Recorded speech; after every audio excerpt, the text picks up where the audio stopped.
Good evening. I'd like to call this meeting to order. Would the secretary please call the roll? Anna Braun. Here. Timothy Cummings. Here. Jamie Falco. Here. Louis Figueroa. Here. Lori Herrick. Li Wu Hong. Here. Wilbur Pan. Here. Mary Ann Tanios. Here. Heather Guas. Here. We have a quorum. Please rise to salute the flag. I pledge allegiance to the flag of the United States of America and to the republic for which it stands, one nation, under God, indivisible, with liberty and justice for all. Good evening in this very chilly room on this very hot day. All right, the New Jersey Open Public Meetings Law was enacted to ensure the right of the public to have advance notice of and to attend the meetings of public bodies at which any business affecting their interest is discussed and acted upon. In accordance with the provisions of this act, the East Brunswick Board of Education has caused notice of this meeting to be posted at the Board of Education offices. Written notice was also provided to the Sentinel, the Newark Star Ledger, the Home News and Tribune, the Alternative Press of East Brunswick, and the Municipal Clerk of East Brunswick. All right, so we are here, and now we are leaving. We have a need for a closed session. Whereas the Board of Education must discuss matters which are not appropriate for discussion in a public meeting, and whereas these subjects are within the exceptions to the Open Public Meeting Act and are permitted to be discussed in closed session pursuant to NJSA 10-4-12B, and whereas the Board of Education intends to discuss matters as listed in tonight's agenda, whereas the length of the closed session is estimated to be 1 hour, after which the public meeting of the board shall reconvene and action will be taken. Can I have a motion, please? Move. Wilbur? Second. And second, Mary Ann. Thank you. Discussion? All in favor? Aye. Opposed? Abstention? All right, motion carries. We will see you in 1 hour. All right, hello and welcome back. It is nice when we first start, there isn't anyone here, so it's nice to see people here. And we are going to begin with the superintendent's report. Thank you, President Gloss, and good evening, everyone. Over the past few weeks, our Early Learning Academy preschool and kindergarten readiness summer programs have been filled with curiosity, creativity, and unforgettable adventures. Our little scientist in kindergarten readiness kicked things off with a dynamite exploration, learning about dinosaurs. And thanks to Mad Science friends, dug for dinosaur bones and even made their very own fossils of a T-Rex tooth. From prehistoric times, we traveled straight to Italy, where magical pasta pot just wouldn't stop. After reading Strega Noah, our littles discovered the magic of storytelling, friendship, and of course, a whole lot of noodles. Our weekly International Day with our very own German teacher, Mr. Lavery, added even more cultural fun to the mix. Next, our young explorers set off on a safari day adventure, creating vibrant sand art and crafts while learning all about safari animals. And to wrap up the excitement, our summer ELA and kindergarten readiness students had the incredible opportunity to meet Detective Grant Corton, a real-life hero who keeps our community safe. The children were absolutely thrilled by his visit and inspired by his dedication. At the high school, the Student Council met earlier this month and has planned a full calendar of activities, including some new events for students to enjoy. Fall sports are underway with tennis and football already in action, with our other teams starting this Monday. Marching band camp begins Wednesday, August 20th, and the Bear Den will be ready to cheer on the first home game on Thursday, August 28th. Hard to believe that's coming so fast. The robotics teams proudly represented the school at the Middlesex County Fair this summer, and the class of 2026 will start their senior year with the annual Senior Sunrise on the first day of school, complete with a PTSA-sponsored breakfast. The high school counseling department is excited to present the annual Common Application Boot Camp this Monday, August 25th at 11 a.m. at EBHS. The class of 2026 has been invited to come to the school and receive assistance from the counseling team with filling out their common application for colleges that they plan to apply to. The common application is a tool that students use to apply to multiple colleges in one single application. Even if students are not quite sure of where they'll be applying just yet, the session is beneficial to help them get kick-started on the college application process. And students must register on the Google form that was sent to their email earlier to attend. Due to the community's incredible support of our past school supply drives, our district is well stocked with backpacks and school supplies for students in need. And this year, the Student Services Department is shifting its focus to a hygiene supply drive. And to learn more or to arrange a drop-off, please contact the Student Services Department at 732-613-6797. The annual student information forms are now available on Parent Access. All forms must be completed and submitted by Thursday, August 21st. These forms are critical as they give us important information that protects your child. Student schedules and teacher assignments will be available on Parent Access on Friday, August 22nd at 3 p.m. You will not be able to view your child's schedule or your teacher assignment until the annual student information forms are submitted. Thursday, September 4th and Friday, September 5th are single session days for the high school only.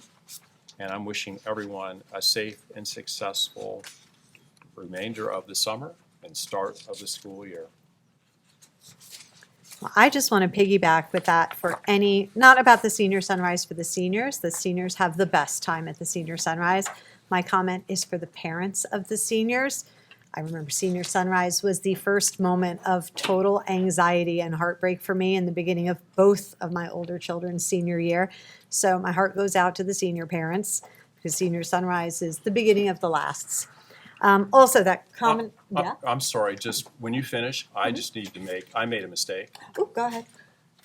because I forgot to mention that in regard to the student forms, if you do not have internet access or need help filling out the forms, we will have assistance right here in the administration building, and that will occur on Monday, August 18th from 9 to 12, and Monday, August 25th from 9 to 12.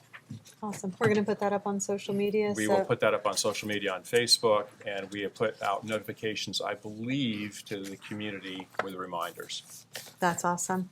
Also, that Common App Boot Camp, if you have a student who's dreading doing their college application, which I don't know any students who are not, that is a wonderful opportunity to kind of get your feet in and lose some of the fear. And I already did my student information forms because I had somebody who was very upset that she might not be able to find out who her teacher was if I was not on time. So ours are done. All right, that takes us up to our superintendent search update. I want to thank the board. I feel like with our life, it's all we think about. So I feel like everybody knows what's going on with superintendent searches throughout the county. But I suspect other people are having a better summer and aren't 100% invested in student or superintendent searches throughout all of Middlesex County. But we are not the only ones. And in fact, there is a rather high number of districts currently searching for a superintendent. So our schedule has been fairly aggressive, which puts us out ahead of other districts, which I think will offer East Brunswick a huge advantage. We worked to craft a schedule. I am so grateful to the board for agreeing to this schedule and giving up quite a bit of summertime to make this happen so that East Brunswick can hopefully have the first pick of the best of the best.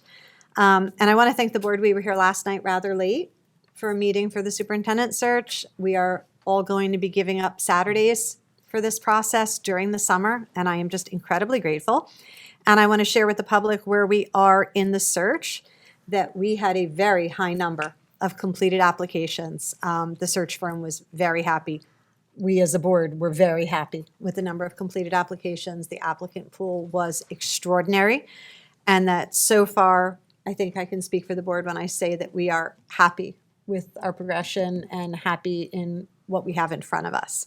So I think that's where we are right now. And we are going to Dr. Boley with a presentation. Thank you.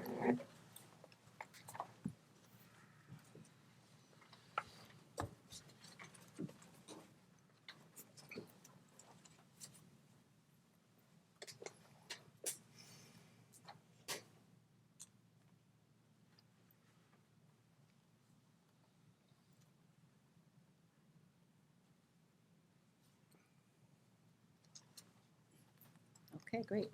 Okay, good evening, everyone. Tonight, I'll be presenting the results of our assessment from last school year.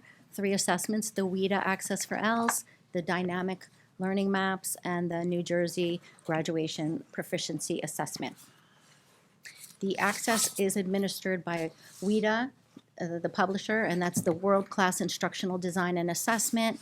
The DLM is the Dynamic Learning Maps, and the NJGPA is the New Jersey Graduation Proficiency Assessment administered by Pearson. And just to let you know that we received the assessment results for these 3 assessments in June, and the state requires us to present the results within 60 days of receipt. So that's why I'm presenting these tonight. We will not have the final NJSLA results until the end August, so I'll be presenting those results in September. Okay, so when we look at these little faces here on the screen, to get started, I want to thank Dr. Valesky and the board for all of your support throughout the years in supporting our students. I also would like to thank our amazing administrative team and all of our school staff who go above and beyond every single day for every single child. We know that our students come to us with different needs: academic, social, cultural, emotional, and economic. And the Department of Academics works very closely with the Special Education Department, the Counseling Department, and other student services to develop strategies and interventions that remove barriers to ensure that every child reaches his or her potential and is successful. Okay, so first up, we have Access for ELS. This is a state-mandated assessment for our multilingual learners in grades K through 12. These students are those who qualify for ESL services. The Access stands for Assessing Comprehension and Communication in English State to State. The students are evaluated across 6 performance indicators, as you see on the screen: entering, emerging, developing, expanding, bridging, and reaching. And this assessment is one of several measures to decide if a student is ready to exit the ESL program. And a minimum score of 4.5 is required for exit eligibility. So our student body in East Brunswick is quite multilingual. We have over 28 students in our general enrollment population who speak 71 different languages at home, in addition to English. That's 36% of our students. When we're looking at our ESL students, the top 5 languages spoken by our ESL students are Arabic, Spanish, Mandarin, Hindi, and Urdu. The ESL screening process begins upon registration. Any student whose home language is not English is tested for ESL eligibility. Last school year, our ESL enrollment rose to 410 students, and those students speak 31 different languages. And currently, our multilingual learners make up 5% of our district-wide enrollment. And to note, our new enrollments, new students registering in the district, 26% of them are eligible for ESL services.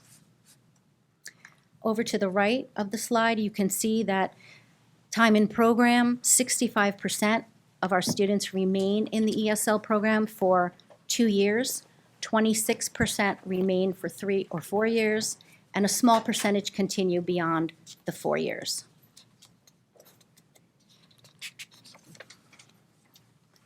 So here we see a heat map overview. This displays the number of students in each Access for ELS scoring category. We're looking at proficiency by grade here. The darker green areas indicate higher concentrations of students within that category. In regards to the score distribution, about 66% of our students are concentrated in the developing and expanding categories. That's the 3 and 4, the orange and yellow, just below the 4.5 score required to exit the program. When we look at the upper level scores, a few students fall into the bridging and reaching, the 5 and 6, the green and blue there. Typically, students are exiting when they earn that 4.5. which is between the expanding and bridging. So less students will be earning those higher scores because they've exited the program. Another notable cluster appears in the kindergarten entering category.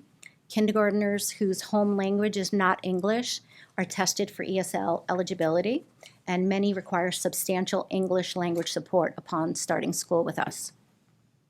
And then the panel over to the right is looking at trend data.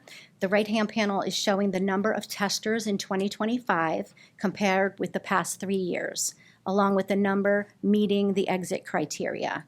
So despite the increased growth in our multilingual student population, the percentage of students exiting each year remains around 20%.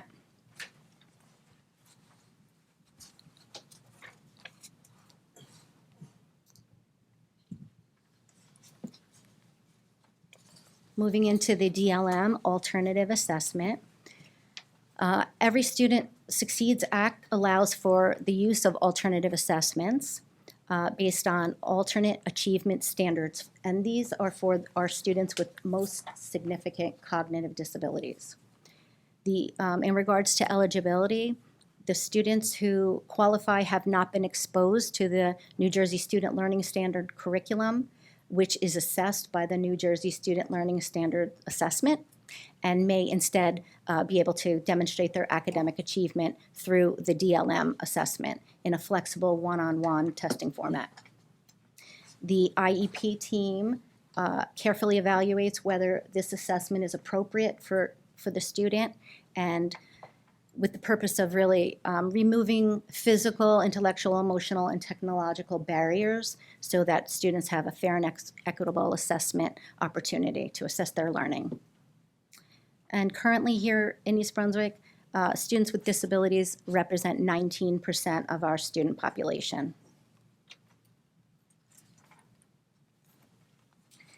The New Jersey Department of Education has determined that students classified under specific learning disability, emotional regulation impairment, auditorily impaired, orthopedic impairment, or speech language impairment are no longer eligible for the DLM alternative assessment.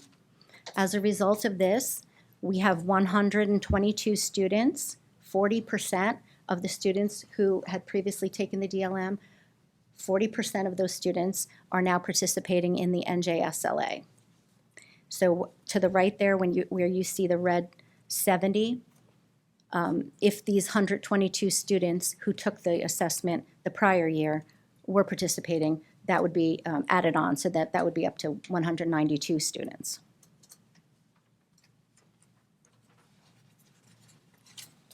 And looking at proficiency by subject, the DLM measures students' ability to understand and apply knowledge and skills using what's called essential elements, which are specific statements aligned with grade level expectations in the NJSLS. The Dynamic Learning Map's essential elements serves as a bridge from the student learning standards content to academic expectations for students with the most significant cognitive disabilities. Students who are scoring in the darker colors in the at target or advanced levels have met or exceeded expectations for their grade level and subject based on these essential elements. So for ELA, we see 43%, math 34%, and science 21%. Some students, if you notice a difference in the participation numbers between ELA and math, some students may take the SLA for one subject and the DLM for a different subject. So that explains the discrepancy there. And, just as a reminder, since in 2025, fewer students participated in the DLM who were higher functioning, they're participating in the SLA last year. Therefore, the year-to-year proficiency comparison is really not applicable because there's such a different amount of students participating.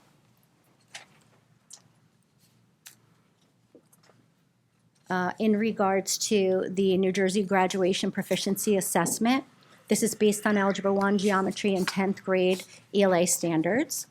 And the scale score of this assessment determines if a student is graduation ready or not yet graduation ready. This is the primary pathway to meet the graduation assessment requirements. Participation is mandatory for all 11th graders, except those taking the DLM. So just some numbers for you. In regards to our graduating class last June, 639 students, or 90% of the students, met their graduation requirement through this pathway, through success on the New Jersey Graduation Proficiency Assessment. 51 students, or 7%, chose Pathway 2, and they demonstrated proficiency on either the AccuPlacer, PSAT, or SAT, sorry.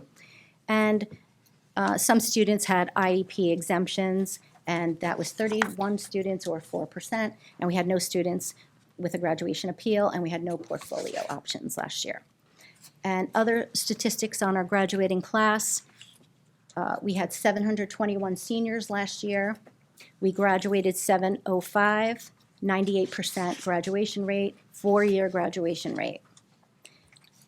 The difference is the other 2%. Students receiving special education services who meet certain criteria are eligible to remain with us until the age of 21, and we have 15 students following that pathway, and we have 1 student pending a summer graduation.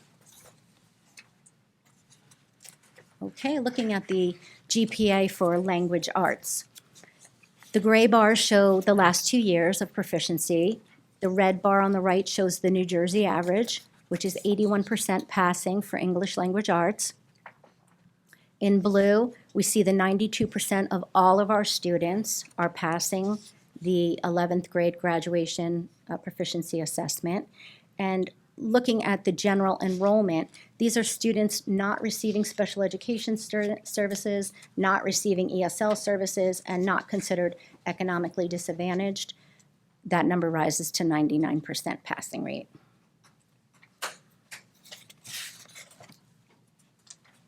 And then on the right, you see subgroup performance. The Department of Education uses demographic subgroup data from assessments to identify potential opportunity gaps.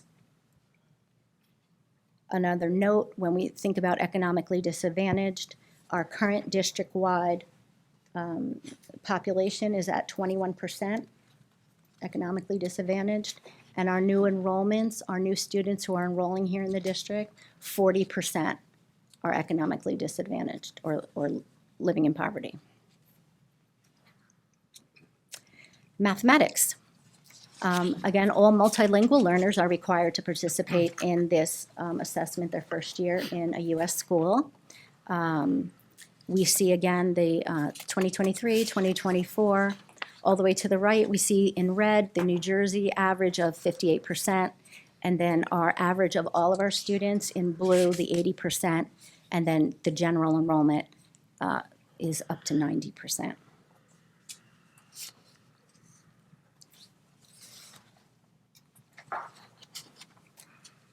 So we sustain our efforts to identify and meet the academic needs of all students, offering the necessary supports to help every child reach their full potential. I think that it's important to note that over the past 10 years, the number of economically disadvantaged students or children living in poverty in this district has increased by 53%. Over the past 10 years, the number of ESL students has risen by 79%. The number of students receiving special education services has risen by 35%. So with these changes, we're seeing an increase in students who require additional services, and this may require us to assign additional resources. Questions? All right. Do we want to just go around, or I'm just going to start from this way and work around, and then I'll come back if you don't have. So Wilbur, do you have anything at this point? Thanks for the presentation. That was very helpful. I just had one question in terms of the scoring system for the access to ELLs. It's a 6-point scale, right? Yes. If proficiency is at 4.5 and the students are then exiting the program at that point because they've hit proficiency, why do we have a 6-point scale. Is this like a standard Yes, measurement? yes, that- it's a that we're standard. using? Yes, it's a national, Right. yes. And is that 4.5 also a standard in terms of Yes. how we're defining? Mhm, yes. Okay. All right, thanks. And just so you know, when students exit, we still monitor them for 2 years after. All right, Anna, at this time? All right, Lori?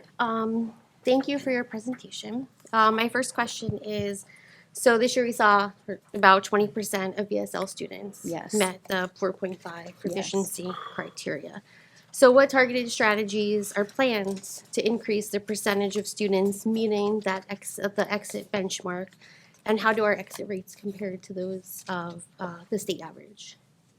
The state doesn't release exit criteria in regards to, because it's so varied. It varies on the student when they enter the district. It varies on their proficiency level when they enter the district. It varies on their age. If they're in kindergarten, they're more likely to reach proficiency quicker than, say, an 11th grader who's coming to the U.S. for the first time.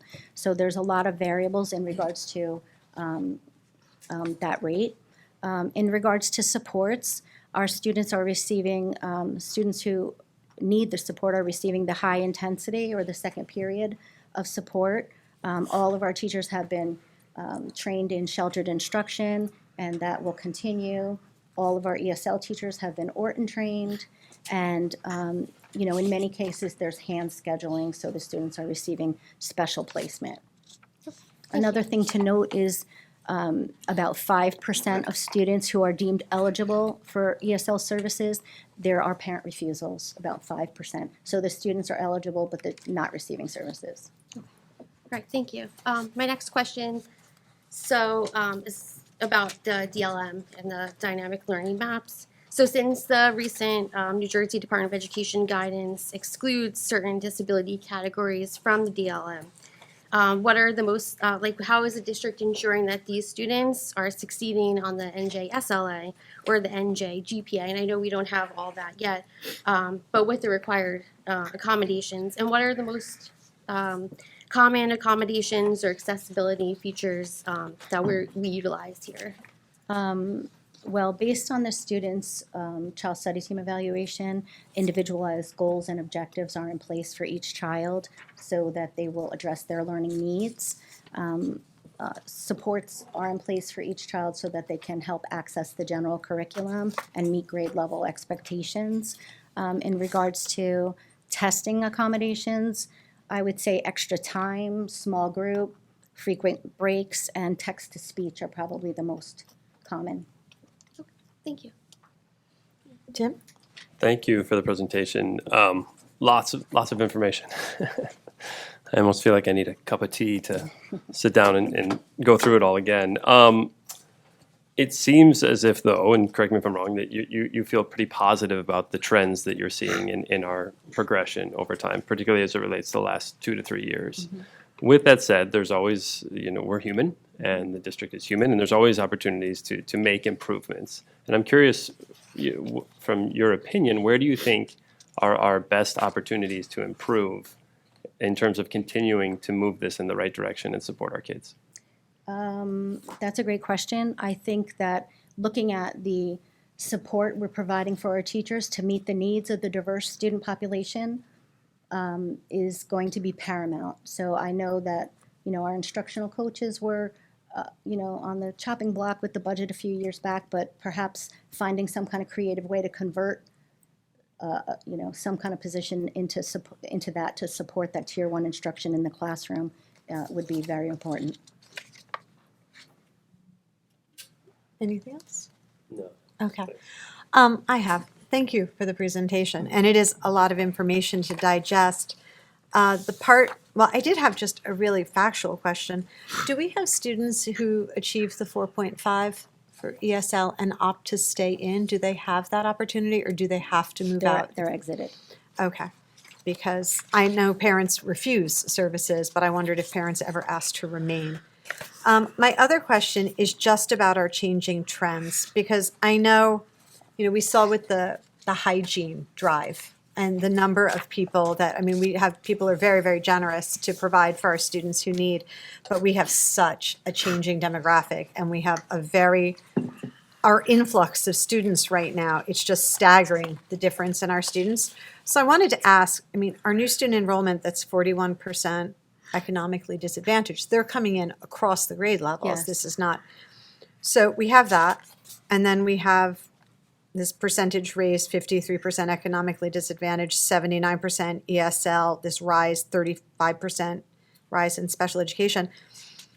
The district is going to see changes in our test scores, I'm sure. Like, as I was listening to these numbers, I'm waiting for Mr. Hong to gasp, because this isn't going to be like a ripple in a pond. This is going to be like throwing a major boulder, and we need to meet the needs of every child, and we're very committed to that. But how do you project we meet the needs when these numbers are so rapidly rising? It's a different I population. think the state will move more towards a growth model. So not every child may pass that test, but they better be showing adequate yearly growth in learning. All right. I think that's a more equitable way to measure. And our tier 3 intervention, does that stay steady at just 5%? It's been pretty consistent. After that tier 3 is still not meeting the needs of the students, and they're not responding to that tier 3 intervention, is after when they would perhaps go to a child study team referral. So it's a fluid process. Many of the students are coming back down because those interventions are working, but sometimes they're not effective. All right, thank you very much. Mr. Hong? Yes. Okay, let's talk about the data. Please go to page number 4. So there is data showing the continued ESL student length of time in program. Yes. If we combine first year and second year, will be 65%. Last year we have 75%, which means this year we have more students need more time in third year, fourth year, and 5th year. So that means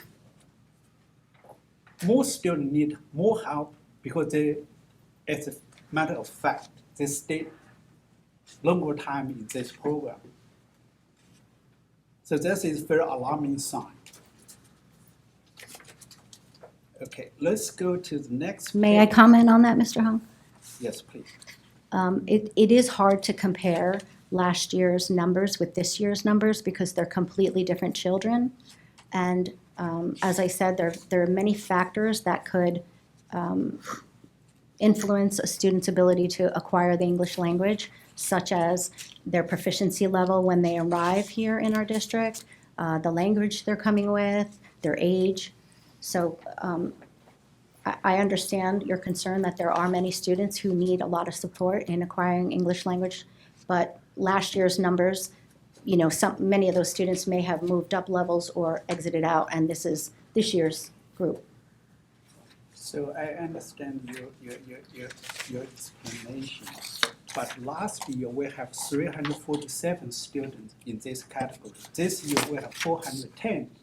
By statistics, this should be big enough pool to show the significance of the percentage. Okay, let's move to the next page. So we have the exit rate for every year for the comparison. So my understanding that when students achieve or reach certain level, they will exit this program. So 2022, the exit rate is 25%. 23 is 21%. 24 is 19%. And this year, 20%. In last 4 years, they are about 5% decrease, which means our student performance is gradually drafting to the direction which I don't like. This is second alarming sign. Mr. Hong, can I ask a question? Sure. So you're talking about percentages of students who exit the program, Yes. but shouldn't we be comparing the total pool of students who are in the program when we look at that percentage? I think that that number that you're talking about is somewhat skewed, because you've got to look at the entire population of students who are in the program. I understand your point, Okay. sir. We're talking about the ELL, English as a language learner. We're talking about specific group, subgroup.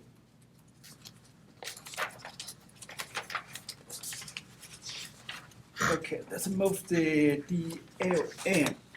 Okay. So for comparison, Oh, yeah, sure. Sorry, we don't have No, the slide. sorry, no problem. Thank you. previous one, please. Next, previous one. The dynamic learning maps.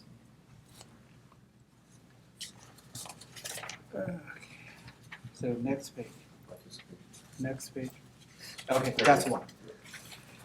Okay, so for comparison, so if let's combine it as the advanced and its target. I assume for those two categories, which means those students reached our educational target. So for the ELA, last year we have 58%. This year we only have 43%. For the maths, last year we have 59%. This year we have only 34%. For science, last year we have 25%. This year we have 21%. So this is more than an alarming sign. This is covered every subject. I'm sorry, you know. I think, sorry, to what Mr. Hong is saying, because I did the math. It's a 28% decrease, a 40% decrease, and a 25% decrease. So those are, Again, there were 122 less high-functioning students taking this test, and this test is for our most significant cognitively impaired students. So, you know, we are now dealing with 10, 20 students. And when we deal with a large number of students, the trend, the statistic number means a lot. We're not talking about few students, we're talking hundreds of students. Okay, so let's get NJP, GPA mathematics. Move to next page. Or let's go to the second to the last page. This is the last one, previous page. Okay, so 2024 in New Jersey average is 55%. And this year is 58%, which is 3% and more. But this year, last year and this year, we keep constant 80%. This may be not an alarming sign, but it's a very good sign for us to look at our teaching. So that's all my question. And maybe I'm wrong, but I look at the data. Jamie? Yeah, thank you, Dr. Woolley. If we stay on this slide, I just have some remarks. I was personally perturbed by this. Children with IEPs are no less intelligent than any other child. They just learn differently.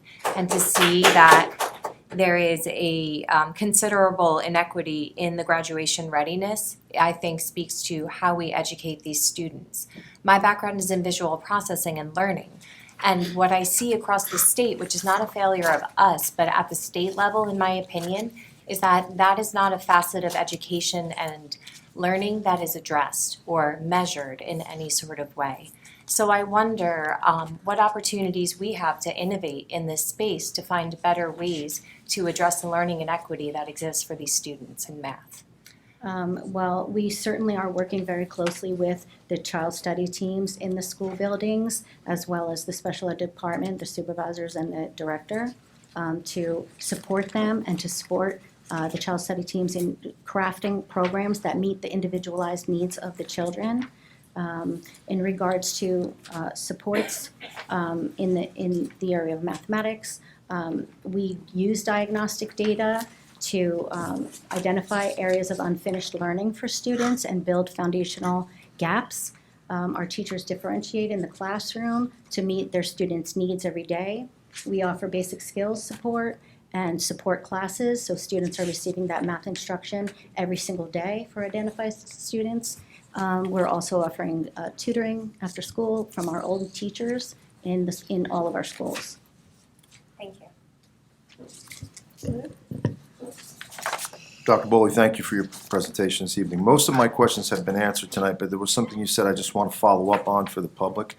You said that students who are eligible for services, there's about 5% that the parents say they don't want services. Correct. What can we do, or what are we doing for that 5%? So those students are still getting a chance to be successful throughout the school year? Our supervisor is calling every parent to make sure they fully understand what services entail. Sometimes there's misunderstanding or miscommunication. Our staff have been receiving the sheltered instruction, professional learning, so that they have the strategies to meet the needs of the students when they're in the classrooms. And the children are being assessed by law, so the results are here. And it's a matter of between the building principal and the supervisor building relationships with the family so that they can help the children get the support they need. Okay, thank you, Dr. Bowley, I appreciate that. Marian? Thank you, Dr. Bowley. Just to confirm, you, in response to Ms. Herrick's question about the state standards for the 4.5%, 4.5 exit, you said the state doesn't report a standard. I think her question was, does our 20% ish annual exiting rate How does it align with the compare? state Yeah. average of students exiting ESL services in every district throughout the state? Right, and does it? That information is not reported. So, okay, and then in response to Mr. Hong's question about, it's hard to compare, you said it's hard to compare last year's students to this year's students, so, because the students are obviously different. So I love data, but my concern is, what is the value of data if we have nothing to benchmark it against? With the ESL exiting, With everything, Well, because the those were ESL two different topics. the students exiting, we see the trends over the last few years of what percentage of students are exiting the program. Sorry, but you said that we can't compare last year's students to this year's students, so then what are we using as a comparator? Well, the program is exiting the children, all of the children. The program is meeting the needs and successful in ensuring that the children are acquiring English language enough that they can exit the program. I think what Mr. Hong was referring to is the number of students who are a level 1 this year versus the number who were a level 1 last year. Mr. Hong's question was on the DLM. So you said, if you go back a few slides? Yep. Yeah, right there. So when we asked about that, again, respectively, 28, 40, and 25% decrease, you said we can't use this Well- because it's hard to compare last year's students to this year's students. So what is the benchmark? Well- How do we? What I was trying to explain is that 122 or 40% of the children who have previously taken the DLM did not take it. 40% of the higher functioning students did not take this exam last year. So the students who did take the exam were deemed eligible and required an alternative assessment due to their significant cognitive disability. That's what I was saying. I wasn't saying you can't compare. I mean, there's a totally different amount of students taking the test. Right. And so my point is, when we look at data, it should be Well, thorough this was all the way first year through. that we excluded the students with all of these disabilities listed here. This was the first year that they were not eligible to take the DLM. So next year, we'll be able to compare students who are eligible to take the DLM, 1 year growth over time. Okay. And then regarding the students who are economically disadvantaged, how is that determined? Free and reduced lunch applications and the census data. So that makes them, please explain to me why that. There's a poverty level established by the government, I guess. Okay. And if they fall below that poverty line, they're considered economically disadvantaged. Okay. That's all. Thank you. Oh, okay, go ahead, Anna. Okay. I'm looking at this page with the tier one, the tier Yep. page. So I'm a little, I just want some clarification. We're gonna be doing that new pilot in Yes, the, in the elementaries, right? Yes. For ILA. correct. Okay, so how, in those pilot groups, right, because I believe we're we're looking at two different curriculums. Yes, that's correct. Right, and then you have your control, which I guess would be the The regular. current curriculum, yes. Okay, so how is this pilot gonna impact our ELL students? Are they being included in the new curriculums that are being tested? If they're in those general classrooms, but they're pulled out for their ESL instruction and Right. perhaps their high-intensity period, Okay, all right, because, based on their proficiency level. If they don't speak any English, then they're pulled out twice a day. If they're coming along in their proficiency, then they may only have that one period.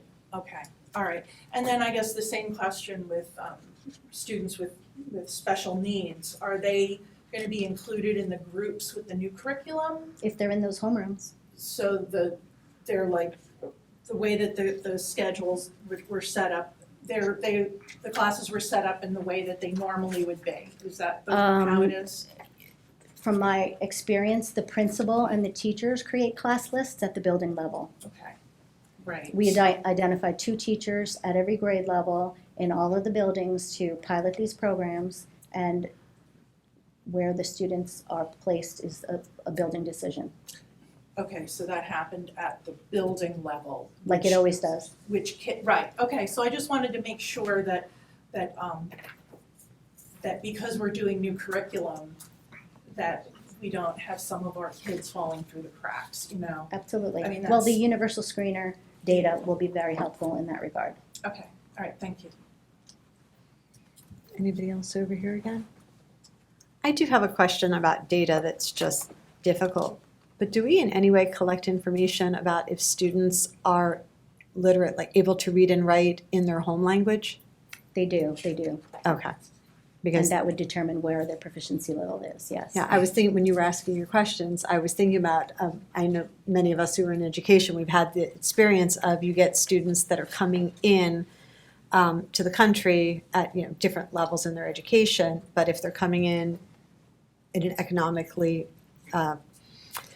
if they're economically experiencing challenges, but if they're coming from a rural area, I've had the issue of, you have the additional challenge that they hadn't learned to read, not a cognitive issue, but they hadn't learned to read in their home language. Right. So there was the additional level of, now I have a 9th grader who didn't learn to read before, so we're. And if you look in the red, the tier 3 at the top, you'll see SIFE, newcomers, basic beginners. Some students are coming to us with very limited formal education. So they may be in 10th grade and haven't been to school since 4th grade. Right. So Do we we're have- creating individualized plans. Do we have numbers on that, or are we just seeing a trend? I could get numbers for you. Thank you. Mhm. Anyone else down here again? Lewa? Yes. So Dr. Bowley, I forgot to thank you for a lot of information. So when I'm not trying to embarrass you, maybe I'm wrong, but I'm trying to do my data analysis, try to find the trend. Because we as a board member, I try to make sure, we provide adequate education to every student. So if we look at the number, every year we got the first significant amount of students speak different language at home. So, last year we have 36%. So this year we have 41%. This is a very large student body. We have to do our job to help those students. And you told me that we have 40% of students is economically disadvantaged. This is a very large number of students. We need to put our efforts there. We need to do a good job to help those students. We have to prepare them well for their future. So I think that's all. Thank you again for the nice presentation. Anybody else down here? Just one more Back thing. here. Sorry, did you have them? Oh, cool. We're all over, I'm confused. So I'm just kind of trying to look at this again from like a really high level, and I'm just curious if these statements are fair. The town is growing, and the challenges that are coming into our district, right, are increasing in a way. How do we educate people who are coming in with, it's a more diverse population potentially, which is a good thing, but also it's bringing different challenges to the community in terms of our ability to meet the needs are increasing. So I just want to make sure that's sort of a fair. Yes, that's very fair. Okay, and that's where I'm like, oh boy, right? Because we are, continuing to see, and we're going to be talking about this in 6 months or 8 months, more money potentially being cut from our community that we need to meet those needs. And I think the trends of those needs have continued at the same rate, right? Like this, 10 years ago, we weren't having these conversations, or if we were, all of these numbers were reduced. So these numbers are growing, and the talent and the expertise that we need within the community to accommodate those needs and allow those needs to excel is a great challenge. It sounds like this is a great challenge for you and your team. It is a challenge. Last year, the district, unprecedented, had 70 homeless families here in East Brunswick's public schools. So of course, those children come with another unique challenge that they're struggling with, and trying to meet the social and emotional and academic needs of all of the children coming from war-torn countries, and all of the things is a lot. It's a lot. Yeah. We're trying our best every single day, Mr. Hong. I know that you are up here doing your due diligence, and I want to rest assured that my team and I and the principals in the building care about every single child as much as we all do here in this room, and we're working every single day to meet the needs of everyone. I never doubt your effort. You have my full support. You have my 100% respect. I know you guys are doing very, very good job, but the situation is dynamic. We have different student body, and apparently the state is not giving us enough money. And then to give you the challenge, how to do your job well with limited financial resource, but more challenged student body.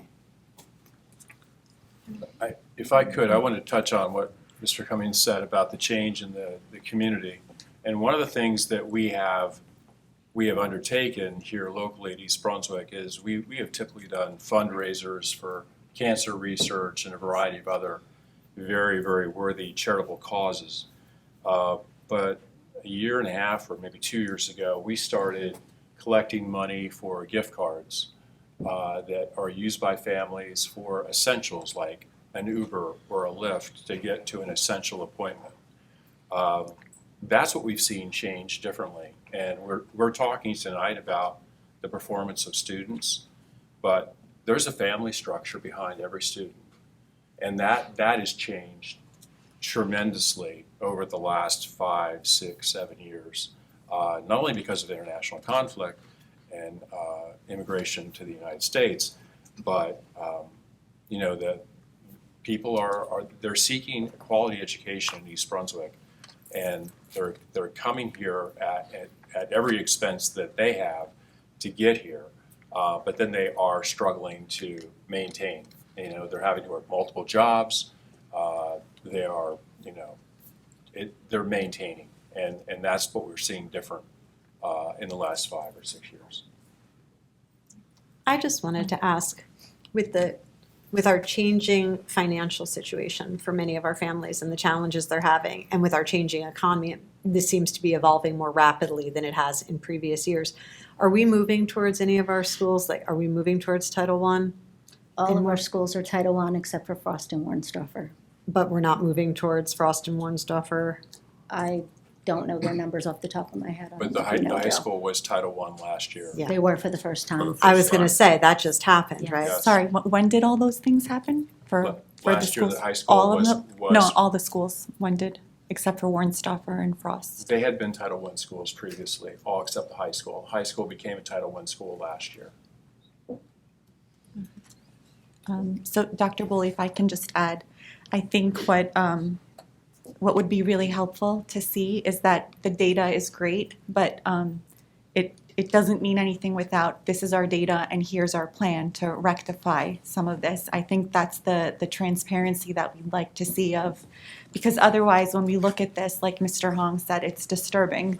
So for some of it, it's like, okay, but what is going to be done about it? So I think it would be helpful, yeah, and I know you're saying you're meeting with your teams and discussing, if we could see what that looks like, what the plan is to address these issues Okay, for certainly. moving forward. Thank you. Yeah.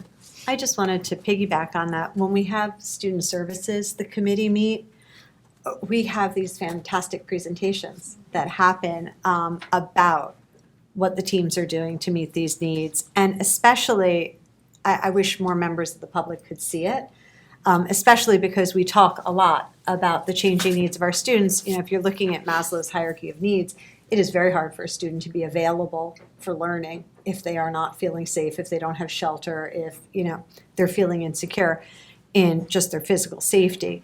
So I really would like to discuss as a board and with the administration, if maybe we could move some of the student services presentation into the open public meeting so more people could see that information, because there are amazing things happening in the district, your teams through special services. And it's great to have the committee meeting, but not enough people get to see what we offer, what's out there, what we're doing, and what our changing needs are. Because I feel like in the time that I've been on the board, the changes have just picked up the speed so dramatically. And our students' needs aren't like increasing in one area and decreasing, they're just increasing all over the place. So I would like to discuss if we could bring some of those student services presentations into the meetings, even if it makes it feel longer, because I think that information will be valuable for everyone. And we can't have all of us at the committee meeting because then it becomes a different kind of meeting. So if we could discuss bringing some of them here. Let's do it. Yeah, I just think that's a good to add idea. onto that, I went to my first student services meeting back in the late spring, and just to lay out what that experience was like, there were tables making a gigantic square that filled up that entire area of the room, packed with people, packed with teams that were doing incredible things for the for our students. But it was wonderful. But we were just kind of talking to each other, and I agree. It'd be great if the public could see more directly what. I agree, that's been the fantastic work frustration that of the we're doing. committee is we have some parent representation, but I think especially with the mental health things that we offer, Yep. with the things that we offer for our students that are economically disadvantaged, for the things that we offer, the ELLs, it would be better if more people were aware, Good idea. because people are doing great work, but it's just very quiet. All right, thank you. Anybody else with anything else? All right, thank you so much. Thank Okay. See, I last night they changed the format on my reading for the good of the cause for the public, and he messed me up. I'm still mad. I got to, like, I read this all the time, and I'm like, what happened? So, I'm ready. It's like at Mass when, you know, whoever's doing the readings, like, starts on the part that's outside the brackets, and then they're committed to the long. That's what happened to me last night. I was like, we just went off the script. I was a little miffed, but we're good for tonight. All right, for the good of the cause for the public. The Board of Education recognizes the value of public comment on educational issues and the importance of allowing members of the public to express themselves on school matters of community interest. To protect the privacy of all students and staff, concerns regarding individual students and staff members should generally be addressed by first meeting with the appropriate administrative staff. In order to permit the fair and orderly expression of such comment, the board shall provide a period of public comment at every board meeting. If you step up to the mic, you have 3 minutes. The board secretary will keep the time when you step up. If you could state your name and address, unless you are a student, and then it's your name and your school, we would appreciate it. Is there anyone here that's wishing to address the board? Hi, Dom. Is this just for the presentation, or is this for like the whole meeting? This is the whole. Okay. Was I Don, supposed to do questions from the public? Okay. Okay. Just checking. Don Sclafani, 6 Fairfield Road. One number one, can we please pave the parking lot? There's like gigantic craters of potholes there. So that's one. I'm with you on that. Thank you. Thank you. 2, in regards to the presentation, what is what is currently being done clearly isn't working. The numbers are going down. If they were going up, we'd have no problem, but they're going down.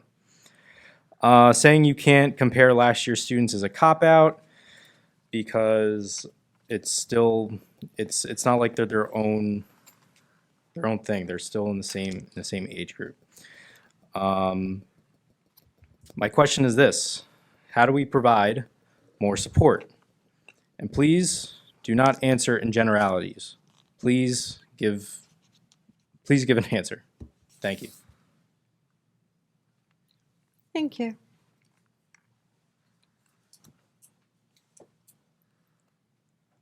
Hello, Antoinette Evola, 45 Merrill Avenue. I came here, I was going to say something else, but after seeing this presentation, I've never been so insulted in my entire life. I cannot believe that you have given a separate line item for children who don't have money. I was free and reduced lunch when I was in school, and I was very smart. That is the most biggest excuse I've ever saw in my life. And I understand you're giving us this data, and you're saying you took 100 kids away from last year. Just because the state said these 100 kids can't take the tests anymore, doesn't mean that those kids wouldn't have done poorly also. It just means they weren't eligible anymore. So let's not try and sell it for something else. Number two, not a single one of you mentioned that the black and brown children are only at a 50% advantage for graduating. Why are those children not a focus for everybody?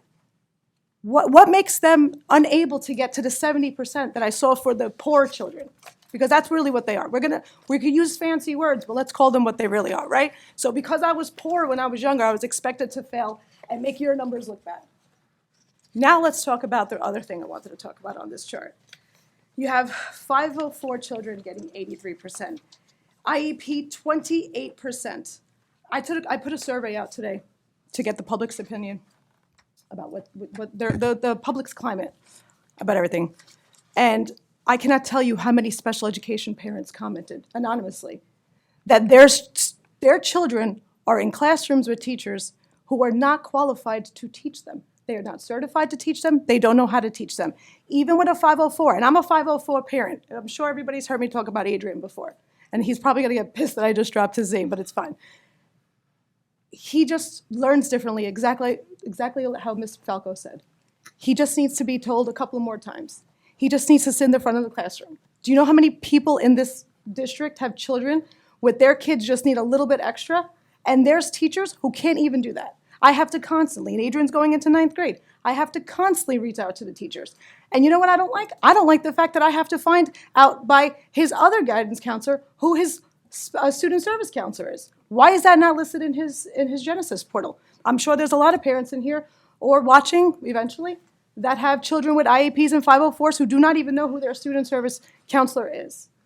We cannot put these numbers there and then try and sell me a dream that these are like this because we have children coming into the district who can't speak English. My husband grew up in Palermo. He came here when he was 14. He didn't speak English. He's in ESL, and he makes a lot of money. Just because you have a second language, just because you're poor, does not mean that you get to put them on a chart and make it look like it's their 10 fault that the seconds. numbers are down. Thank you. Thank you. Anyone else? Oh, no.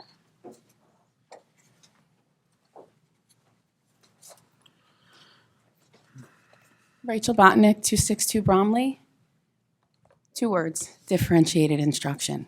It's lacking in this district, with all due respect. I have emailed every single one of you sitting at this dais, and I have said this for years. Your tests are across the board. There's no differentiation in your assessments, and you are using your assessments to analyze data and drive instructional decisions that are skewed, and that is why your test scores are going down. Your special ed students, the students that you said are no longer eligible for the DLM, are now thrown into the NJSLA. Have you given them supports before they took the NJSLA to make sure they know what test they're taking now? Because the DLM is very different. And I don't think any of you know what that is. It's night and day different between an NJSLA and a DLM. So these kids who were in DLM for years are now thrown into a different environment. That's why your test scores are going down. They don't have special ed teachers that are appropriately placed in classrooms. Supervisors are blaming the special education teachers that are put in there, and they are told to stick to pacing guides that are not accurately effective for the students they are teaching. You have made no concessions in any of your pacing guides, and now you're finally realizing it. I sat there with you for almost an hour and a half at the beginning of the summer. I couldn't believe how many notes you were taking on things that are not done in this district, that I, in a Title I district, am required every single week that I show my lesson plans to have displayed in my lesson plans and in my classroom for special education students, 504 students, gifted and talented students. It doesn't matter. They all need accommodations. And if your test scores don't show that, then we have bigger problems than just test scores. I'm done. Thank you, Rachel.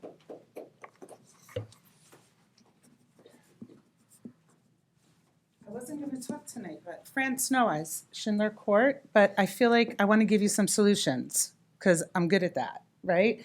I think that one of the things that we've talked about a lot is accountability, so I would like to just maybe piggyback a little bit on what was just said. I don't know that we necessarily need to be putting more money into maybe some of the numbers and the data that we're seeing. What we need to be doing is holding the teachers accountable, which means our principals have to have a tight notch on what's happening in the classrooms, what's happening everywhere they're going. I'm hearing we're piloting 2 new programs. I'm hearing we're down 3 supervisors. That's also making me think as an educator, oh my goodness. Oh my goodness, there are going to be teachers who are going to be paralyzed. And they're already not feeling so great. So I think that using the vice principals, using the principals, those are your people on deck, using people who are more seasoned, teachers that are around, that have the time and the ability, the want, the need, the desire to support the teachers that might need that.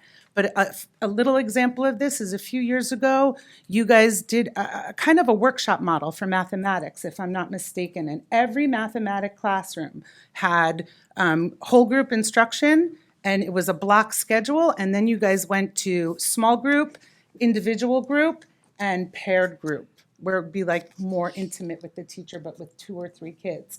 My own children, I've seen in a math classroom, have that be implemented well, and really be successful. I've seen other math classrooms in the district where it was not, right? That difference right there, same curriculum, right? Same expectation. That was a teacher thing, I think, right? So that could be something that you double down on in your teachers. This is what's expected during math time. I don't know what happened to that workshop model with math. It might have dissipated a little bit. So in some rooms, it's not. So like, that's what I'm talking about, right? So it's like that accountability piece, kind of piggybacking on what was just said earlier, you know, that's really the principal's responsibilities, and then use your resources within. There are a lot of resources within, right? So my piece on that. Thank you, Fran. Anyone else? All right, then I'm going to close the public portion, which takes us to our agenda for this evening. All right, our first item on our agenda is bylaws and policies. It's a first reading. I wanted to ask Mr. Giacobbe if he could just explain. I've talked to people in the public and they said sometimes it's just very unclear what it is that we're doing. So when we're passing bylaws and policies, it's a multi-step process. So I thought Mr. Giacobbe could explain how this happens. So bylaws are part of the policy. So bylaws and policies, what I like to do is I like to kind of equate it to when a municipality, like the Township of East Brunswick, passes ordinances, whether it's zoning ordinances or no parking overnight or setbacks on yards if you're going to build something. Those are the laws of East Brunswick. Policies and the bylaws are the laws of the Board of Education.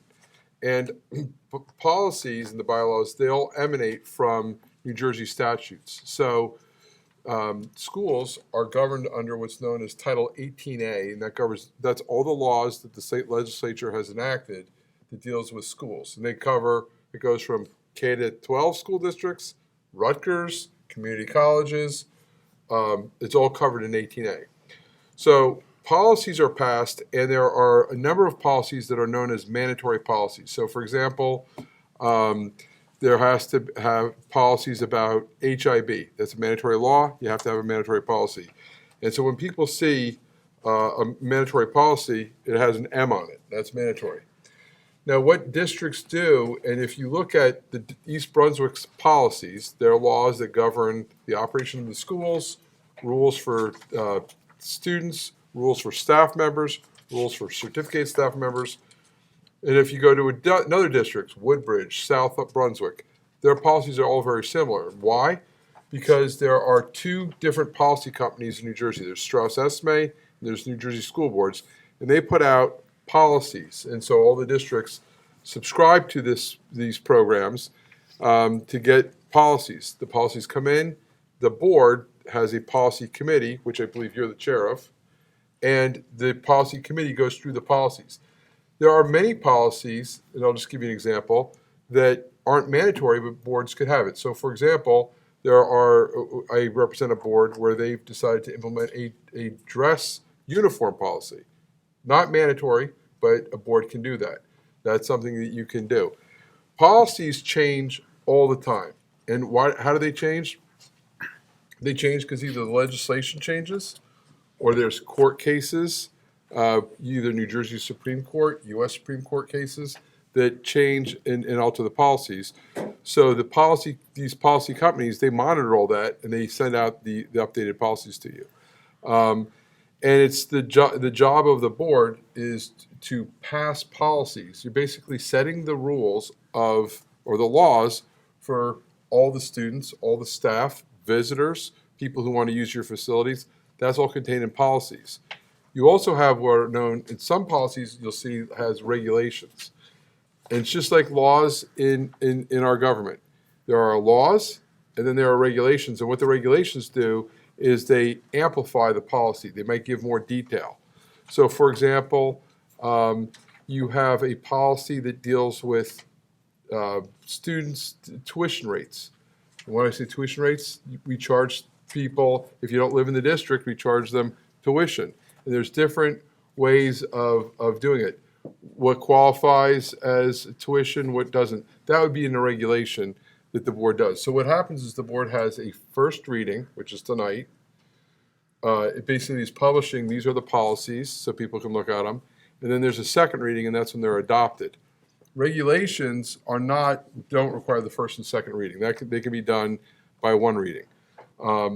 But what we do, and you'll see this happen often, is policies are on board meetings because there's been a change in the law, or you're just updating your policies. And I think you guys are going through and updating all your policies to making sure that they're compliant. And you're working with Strauss Esme to make sure that you have the latest policies that match the laws of New Jersey. So I hope that helps. That does, thank you.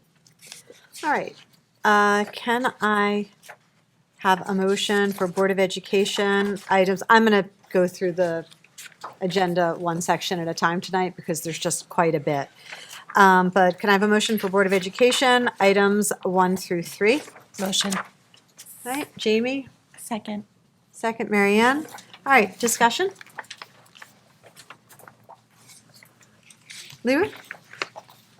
So for the Board of Education, item number 3 is a job description for the supervisor of alternate program for grades K to 12. So for the number 16, it says hold a valid driver's license with no serious violation. I believe we need further definition of what is no serious violation to be more clear. So that's all comments I have. Thank you. Anyone else? I have a comment on, in the policy, number 3, for alert 234, we're in particular, policy number 5516, the use of electronic communication devices. So I think it's moving in a very positive direction, personally. That's my own personal opinion.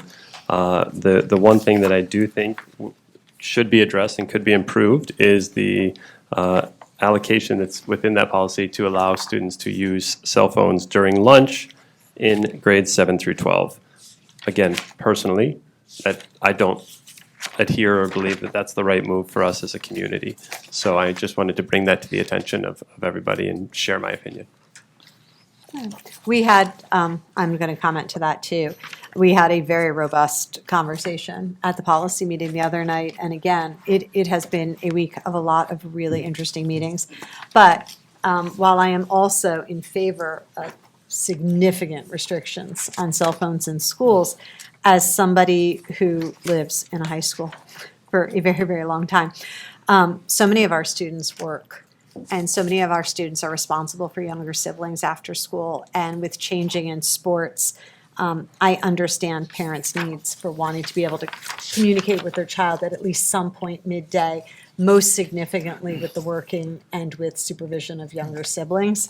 I don't know if we should move to absolutely no cell phone use during the day, but I understand the family's desires to be able to reach their student. Just one point of clarification on that. Mhm. That specificity is within the regulation, not the policy.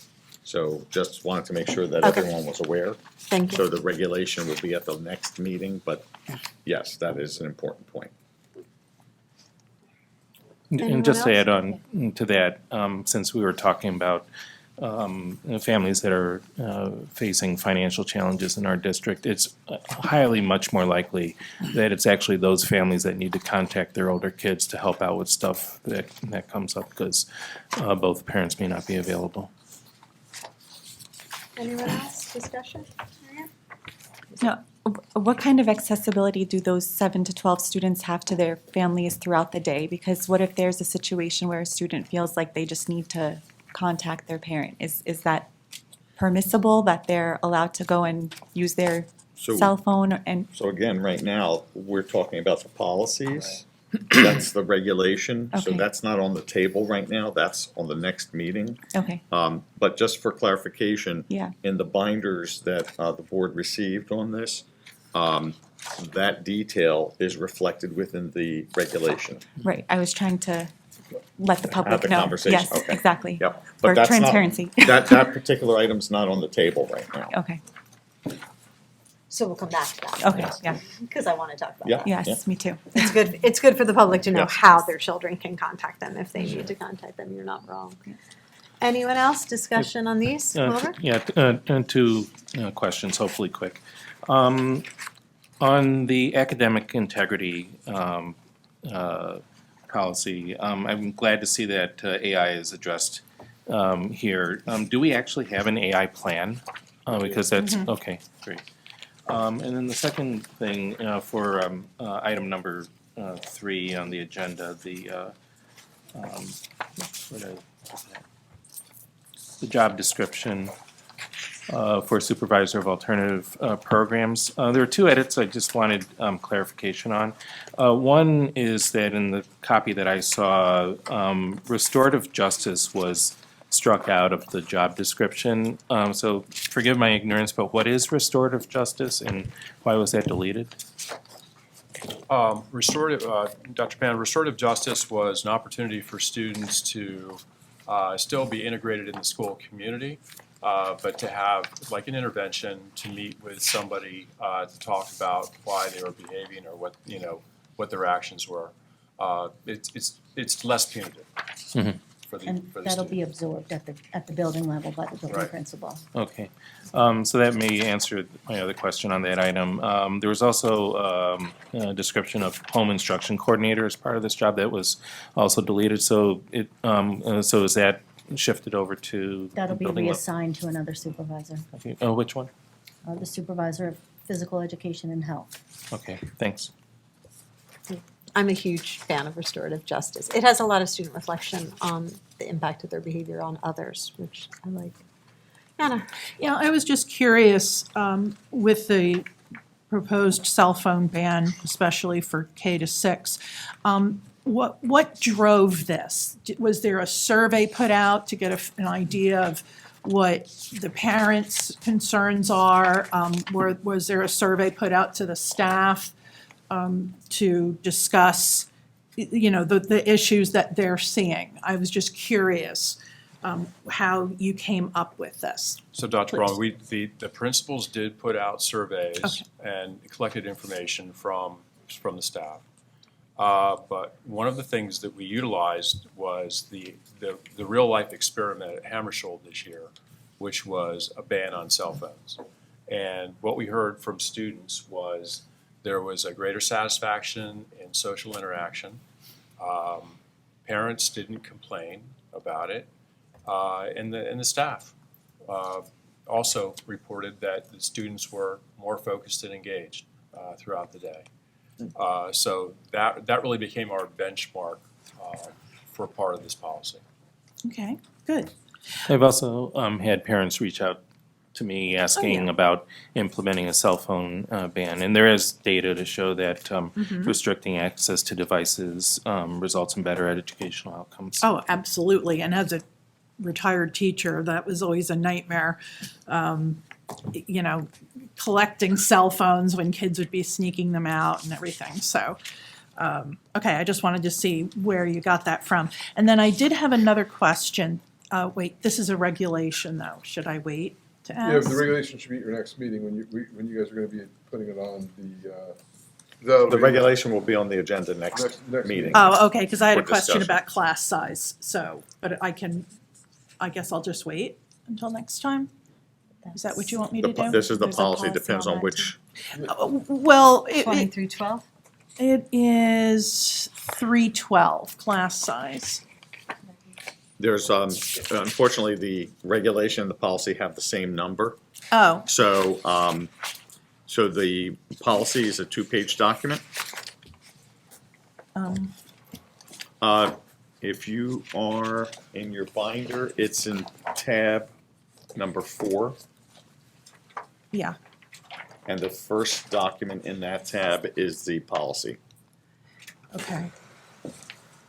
Oh, okay, right, because I guess I was looking at the next page because I was wondering about secondary schools when it says that a class in which fewer than 15 students are enrolled may be canceled, which I guess is like the minimum number that you need to run a class.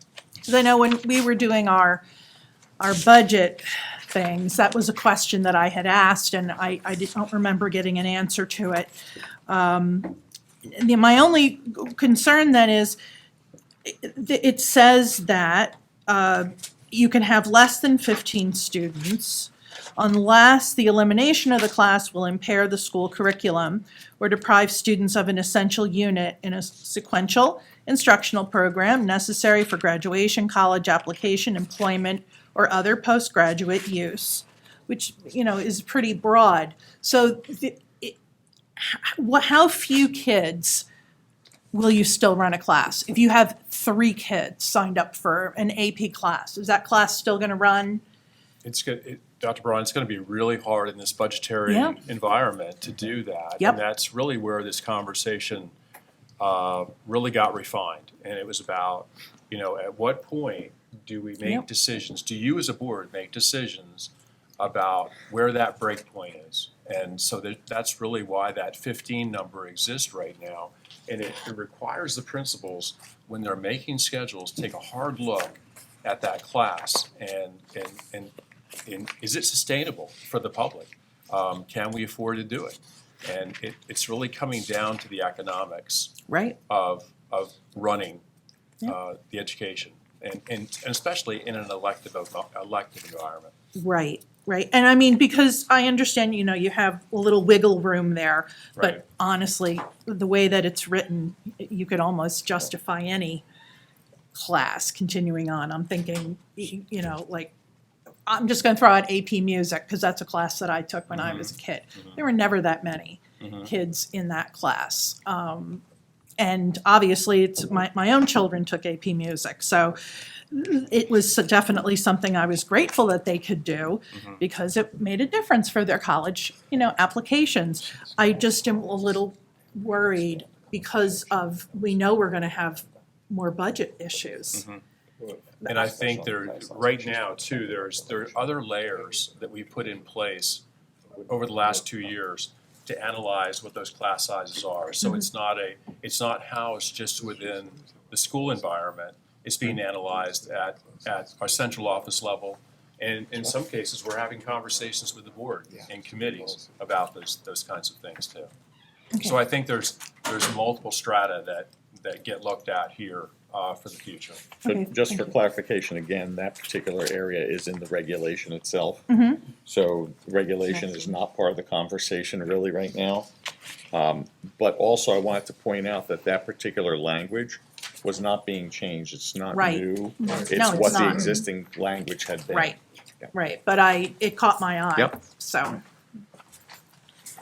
All right, despite the fact that the regulation and policy thing, you should see the size of the policy binder that we all read for Monday and for this meeting. It's a lot to absorb. And then keep straight, which is regulation and policy. Any other discussion on Board of Education 1 through 3? Yeah, I just have a couple remarks about policy, just because I think the audience can't see our binders.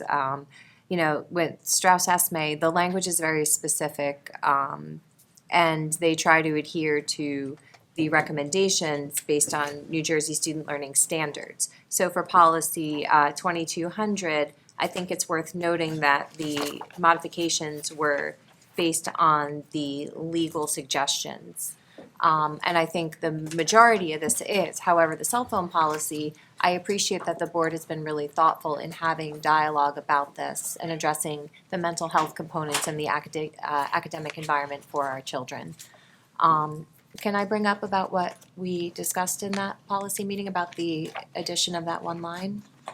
Is that permitted or no? Sure. Yeah. Okay, so based on constituent feedback, we added to the personal device policy just a remark that only approved devices within the district, the Chromebooks and issued devices, would be permitted in classroom learning. The idea was to make sure that these cell phones were fully in backpacks, and the language explicitly states in the policy that it is recommended cell phones and devices are left at home, which I think is, really good wording. I think that that's worth noting to people.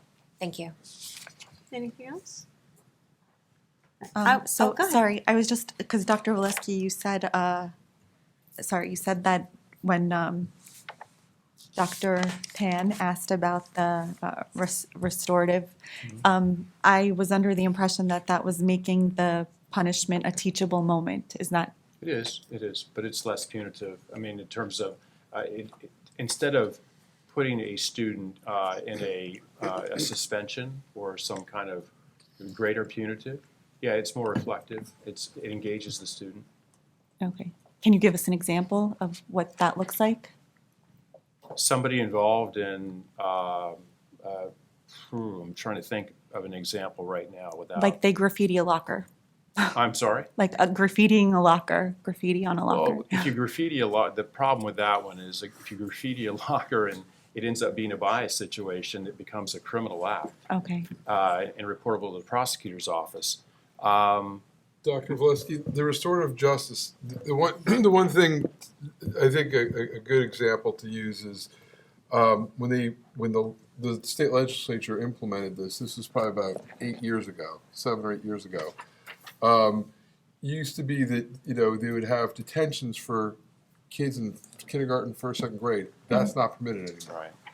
Right. Because they want young kids to learn from their mistakes as opposed to being punished and singled out, and you have lunch detention, you can't be on the playground with your friends.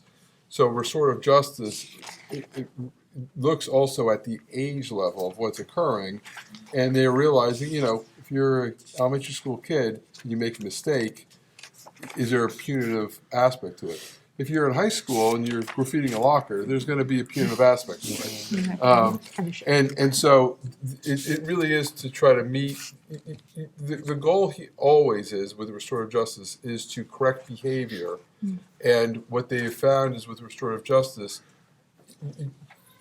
counseling children and having them meet with counselors, et cetera, and the teachers, that has a better, more positive impact, a lasting impact than sending a kid to in-school suspension or lunch detention or after-school suspension. So that's really kind of the best example, I think, is a lot of it's age-based when they're doing it. Thank you. So I do want to mention that part of restorative justice and the impact we've seen in East Brunswick, and Dr. Figueroa can attest to this, are SSO teams that work directly with students, who develop relationships with students, has had a significant impact on the lives of some students, because they now have a role model and somebody that they can personalize and they can talk to in a very safe space. And our SSOs have really been very good about that, and I give them a lot of credit. And I've had the opportunity to use restorative justice with tiny people. And as a parent, now I see like why I would want that for my child, because I've had a child who tore another child's work off the wall in the hall. Just careless, like little kids just rip it.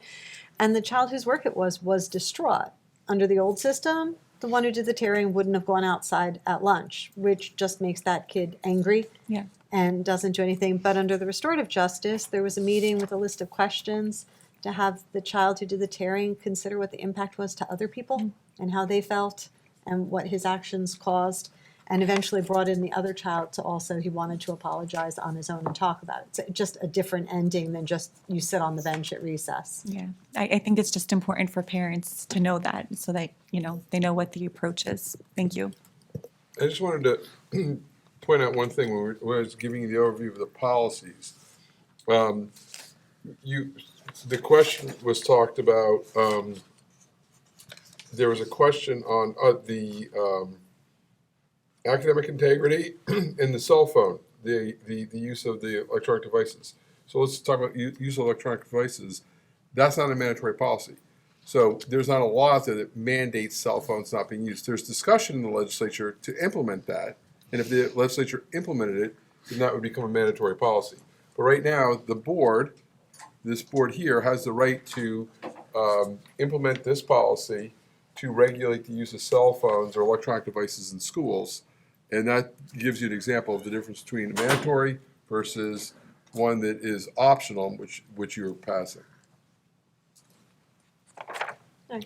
I just had one more comment, that as a parent who did not want my children to have cell phones when they were younger, when the other kids were getting them, I would have loved the change in policy, because there was so much peer pressure by the other kids because the other kids made fun of anybody who didn't have one out at lunch. And I felt that I wasn't being allowed to parent. Like I was being pushed in a direction. So I am grateful for parents who want to make these own decisions for themselves as to what age their child gets a phone, that we're giving a little more space for that. All right, I'm sorry, that was a lot of discussion. Anyone else? But good. All right, because there's a lot of positive change coming. This is a roll call vote. Anna Braun, Yes. Timothy Cummings, Yes. Jamie Falco, Yes. Louis Figueroa, Yes. Lori Herrick, Yes. Lee Woo Hong, Yes. Wilbur Pan, Yes. Marianne Tanyos. Yes. Heather Gloss. Yes, motion passes. We are on to curriculum, items 1 through 4. Can I have a motion? So moved. Lori? Second. Second. Wilbur? Any discussion? Wilbur? I have a question on item 4, the comprehensive literacy screener. I just wanted to double check on how comprehensive this tool is. So first of all, are there any standard literacy screening things that this tool does not do? So we went through a comprehensive RFP process as outlined in the description there. And we put out the RFP, and we had 5 vendors submit proposals. And as a committee, we reviewed the proposals and came up with the product we think will best meet our needs here in East Brunswick. And also, the working group on student literacy in their recommendation report, which was put out in February, also ranked screening tools. And this product was, along with another product, the only 2 that were recommended by the state All the other products were recommended with support, meaning we would need to add on. The other company, the two that were recommended by the state, the other company did not respond to this proposal. Okay, so if I can just go back to my question, so are there any standard literacy screening tests that this tool does not cover? No. No, okay, thanks.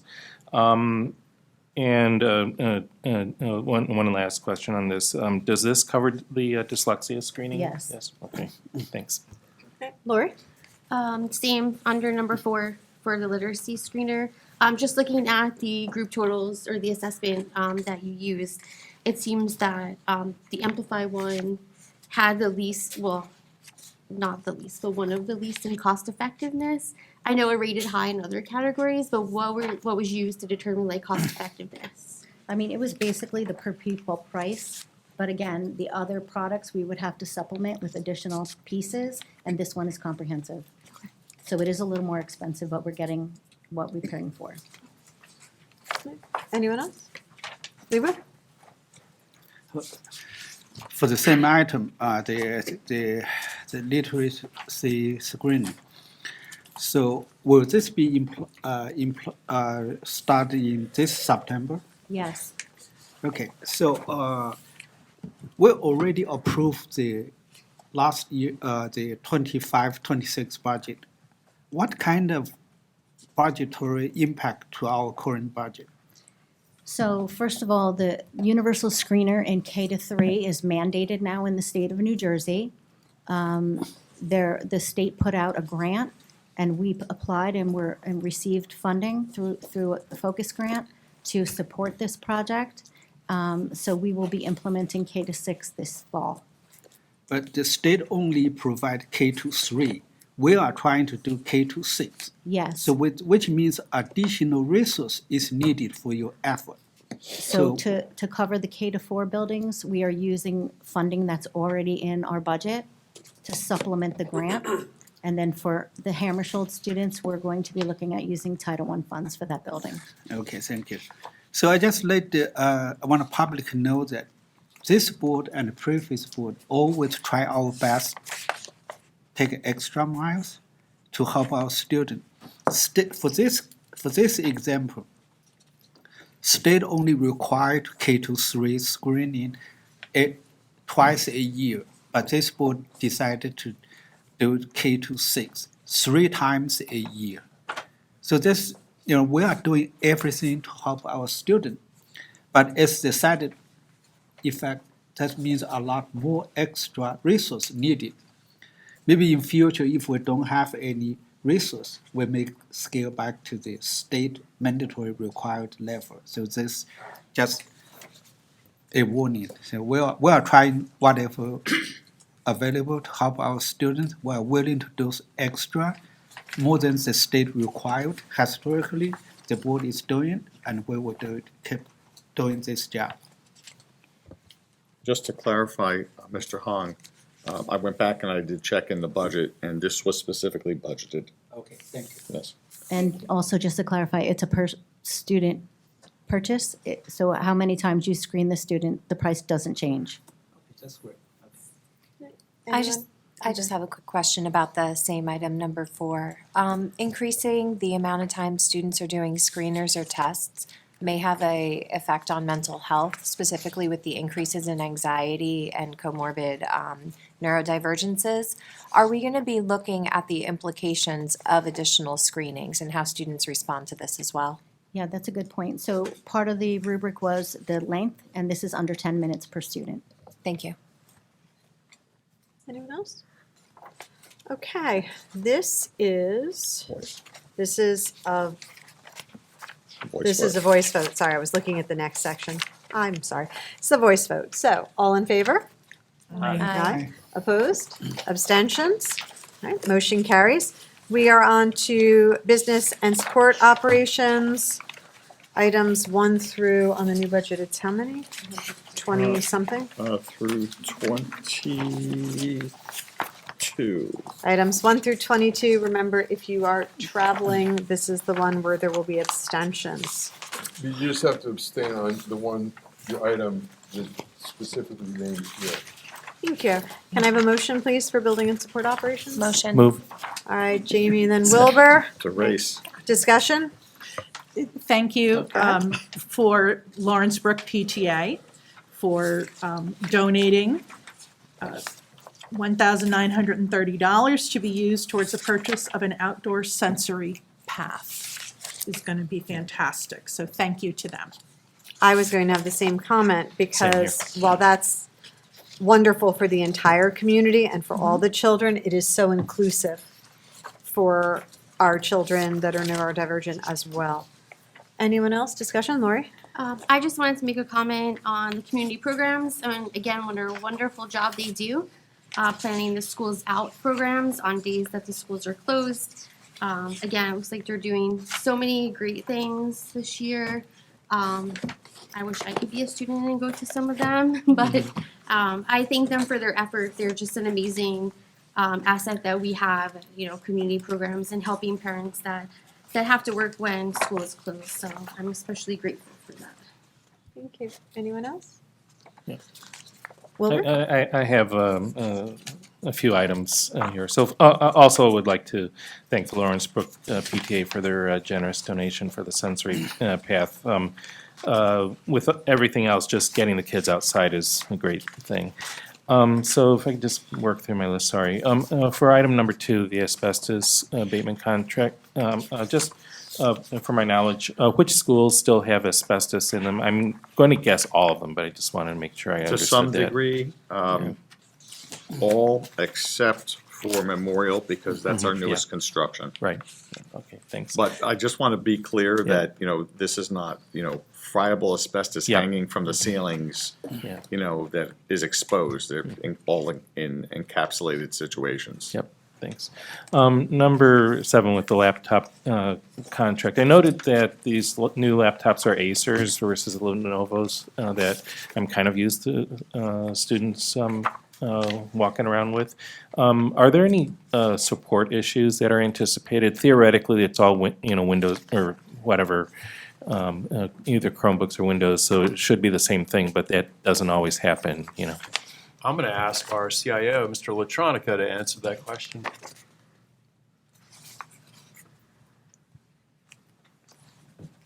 So for the past couple of years, we've been going back and forth between Acers and Lenovo's.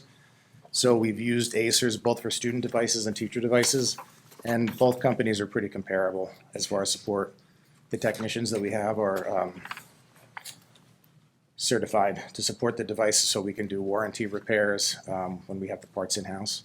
So it really hasn't been an issue. Okay, great, thanks. We get the best deal that we can between the two vendors. We put them against each other. That's always good, too. Thank you. Thank you, Nick. Yeah, thanks. Yeah, for items 8 and 9, item 8, the Funplex, it's noted that that's for K through 5, but under 9, for the Sterling Hill Mining Museum, that's for K through 6, but it seems to be all for the same purpose, the Schools Out program. On that date, is that a inconsistency, or is that meant to be that way? Dr. Pano, we'll have to check. There you have, you do? So it's based off of age appropriateness. Okay. So, sixth graders might not, be appropriate to go to the Funplex that's geared towards the younger population. So we're always looking at what's appropriate. We don't want to send kids that shouldn't be on, kindergarten playground stuff inside, so. Great, thanks.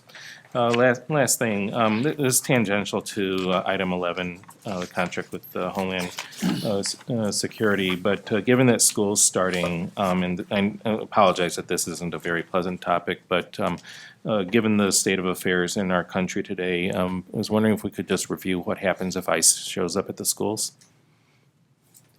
This So- isn't. I can just talk to you generally about. First off, what happens and what we've done, we've dealt with the administration on this before. No one comes into a school; they're locked facilities. So the only thing that you do is if somebody has a valid subpoena or court order, it's really a court order, They would come in, and then administration has been notified to immediately contact legal counsel so that we could look at it. We want to make sure that it's a valid court order. If somebody comes in and says, I want to talk to somebody, the answer is no. You're not permitted in our schools. And, you know, law enforcement comes in, we have to comply with law enforcement. If somebody has a court order, if law enforcement comes with a court order, we can. I can tell you that when this first came up, there was a lot of fear. It hasn't occurred in schools in New Jersey. And so I think that the appropriate thing in place is you are locked down facilities. So people don't just come in. But you do have, for example, if East Brunswick Township Police need to come in, they have to indicate why they're coming in. Is there a court order? Is there some type of directive for them to come in? And we always comply. And what you do is you make it always into the front office, and you have, if somebody has to come down, if a student's in trouble and they have to come down, they're escorted to the front office. We don't let police officers and law enforcement go down to the schools, unless, God forbid, you've got some type of threat. But what we've advised administration and Dr. Valesky is that if something like comes, call legal counsel immediately and let us look to see, because we have the right to look. There's nothing that's urgent. The kid's in the facility. We want to look and see what it is. And we can also then double check with the court. We can call the court and say, is this a valid order? And if it is, judge ordered it, then we have to comply with it. Okay. Yeah, no, thanks. That helps a lot. And I'm glad that we have a plan to address that situation because, again, given the makeup of our town, we probably have higher odds of ICE showing up. I know it hasn't happened yet, Right. but, again, given our community. And the fact still is that there are families in town that actually have to think about this every morning, mine being one of them. So, thanks. And Dr. Pan, I want to assure you that the information that Mr. Giacobbe just gave you, that was communicated to building principals. So if something were to happen, that the appropriate communication happens so we can check to make sure we have valid court order, valid subpoena. We communicated that back in like Early in the January or school year. February of the Yes. school year and Yes. trained everyone on it. Yeah, I just want to say I was very appreciative because I called Dr. Valesky about that when it very first hit the news, and the principals in the central administration were already meeting on it to make sure that everybody understood our policy for our children's safety. Anything else? Libu? So again, I want to say thank you to Lawrence Brook PTA. So all PTAs, along with the EBES, you guys helped us a lot at this very difficult financial challenging time. You guys support any tiny gift, any mini grant, help our students, open the door to them which the board couldn't support. Thank you very much. And go back to the item number 2. This, Dr. Payne already asked, I want to ask furthermore about the asbestos treatment. This contract comes to the agenda almost every year.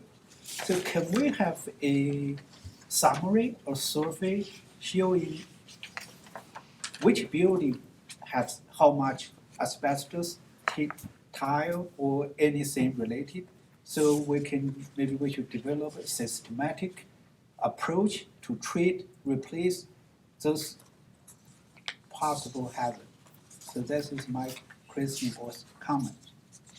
So every building is required by law to have an asbestos report, and that's available in every school main office. That's a survey that reflects the extent of asbestos that may exist in a building. What we've been doing, so you see that, with this award of a contract, but what we've been doing is as we are replacing flooring or removing carpet, we are doing abatement to gradually pull out the existing asbestos floor tiles. This will be years because the extent of asbestos-containing floor tiles throughout this district is very extensive, considering when the age of our buildings and when the flooring was put in. But we are addressing it a bit at a time. And just to make note in terms of the extent of flooring that's being replaced this year within the shared services agreement was approximately $1 million worth of work. And that's affecting most of the schools. It's not addressing everything, but it's a prioritization. Part of that prioritization is also removing carpeting, because the carpeting tends to hold germs and is not really a healthy situation. So we're working on addressing that in a gradual way. So can you please provide a summary of the status of this job and the building?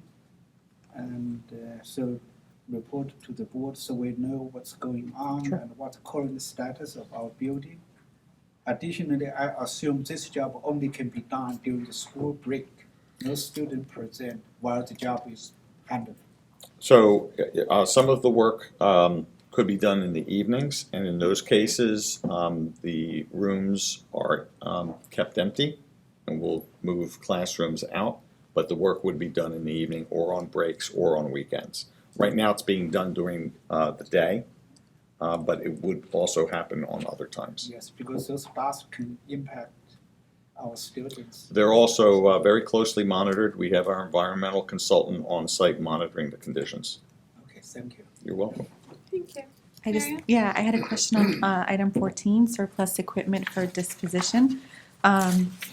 Surplus implies extra. I know that it says that this is in disrepair, so I just want to confirm.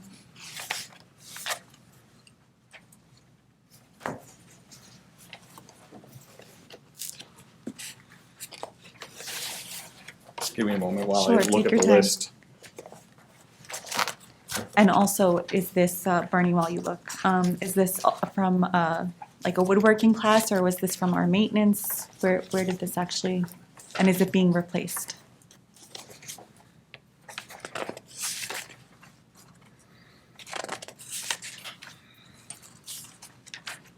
So these are, I believe these are all coming out of maintenance, and they're antiquated. Okay, and are they being replaced? No. Okay, so it's not a surplus, it's a, okay, But all equipment for disposition or sale is called surplus. okay. Since I do woodworking for a hobby, when I saw those items, it wouldn't surprise me if they were bought on day one when the school district opened up, so we definitely got our money's worth out of it. I recognize the models. We'll move on to where they went. Wilbur has them. Yeah. Maybe All don't right. dispose of them. Anyone else? All right, this is a roll call vote. And a reminder to abstain on your individual travel items. And Just if you're tell not me sure the number, he has it I written already down have already. it written and I can remind you. Okay, Anna Braun, Abstain on number 15, yes on everything else. thank you. Timothy Cummings? Yes. Jamie Falco, Yes, with an abstention on item 16. thank you. Louis Figueroa, Yes, with an abstention on item 17. thank you. Lori Herrick, Yes, abstention on 19. thank you. Li Wuhong, Yes, with the abstention of item number 20. thank you. Wilbur Pan, Yes, except abstaining on whatever has my name on it. it's number 21. Thanks. Marion Tangos, Abstain, or sorry, yes, except abstain on 22. thank you. And Heather Guas, Yes, abstention, item 18. thank you very much. All right, motion passes. We are on to human resources. Items 1 and 2. Were there addendums there? or no? Just what was Okay. provided to the board previously. All right, can I have a motion, please? All right, Wilbur. Second. All right, Lori. Any discussion? All right, seeing none, this is a roll call vote. Anna Braun, Yes. Timothy Cummings, Yes. Jamie Falco, Yes. Louis Figueroa, Yes. Lori Herrick, Yes. Li Wuhong, Yes. Wilbur Pan, Yes. Marianne Tangos, Yes. Heather Guas. Yes. Motion carries. Moving on to special education and student services, items 1 through 5. Can I have a motion, please? So moved. Second. Anna, Jamie, thank you. Moving right along, I appreciate that. Discussion? Okay, this is a roll call vote. I got that So, one. just trying to help. I know. It's a roll call vote? Yes. Okay. Oh, you ready? We're ready. There was no discussion. It's your turn. Anna Braun, Yes. Timothy Cummings. Yes. Jamie Falco. Yes. Louis Figueroa. Yes. Lori Herrick. Yes. Lee Woo Hong. Yes. Wilbur Pan. Yes. Marianne Tangos. Yes. And Heather Gloss. Yes. Motion carries. Moving on to committee reports, information items for the good of the cause for the board. We are there finally. It has been a busy, busy week. We have been here a lot. I had something Monday, Tuesday, Wednesday, and Thursday.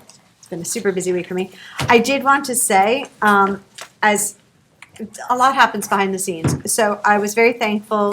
You know, people ask how we collaborate with the township and what we do to provide services to the students in collaboration with the township. We had a meeting on Monday? I'm losing track. No, Tuesday. Tuesday. We had a meeting with representatives from the Recreation and Parks Advisory Board and representation from the township, just talking about space use and trying to work out some protocols to make operations smoother. I wanted to thank the township and Dr. Valesky for his time. I thought the meeting was just really profitable as far as being able to share information. And also it was to talk about how to get more information out to parents about what the township offers to our children as far as recreation. There's a lot out there and we want to help the township and rec spread the word. If I could mention too, at back to school nights, the rec department will be there talking to parents about opportunities for students in the township. And we are planning once again to have our coaches, our East Brunswick Public Schools coaches, collaborate with the township coaches because of the feeder program system and give our student athletes the best opportunities and chances to explore sports they may have never considered before. Yeah. And I know the Recreation and Parks Advisory Board President is going to be talking to the PTA President's Council about more communication, just to offer more to our students, which I think made this meeting a fantastic use of time. Anyone else? Committee reports? Tim, you had a long meeting, but we talked about every last policy. I can't imagine what's left to report on policy. Tim had a really long meeting. It was good. It was good. Anyone else? I had a comment. Sure. This may look like a little thing, but I think it's actually really terrific. I saw on the school district Facebook page that some of our counselors were out there taking college tours, all in an effort to be better resources for our students. And that honestly is a level of commitment that I had not seen before. Maybe it's happening all the time here, and I was just unaware of it. It does. It happens every year. But it was so gratifying to hear that, because I know my boys never told me about what their counselors were doing, because they don't tell me anything.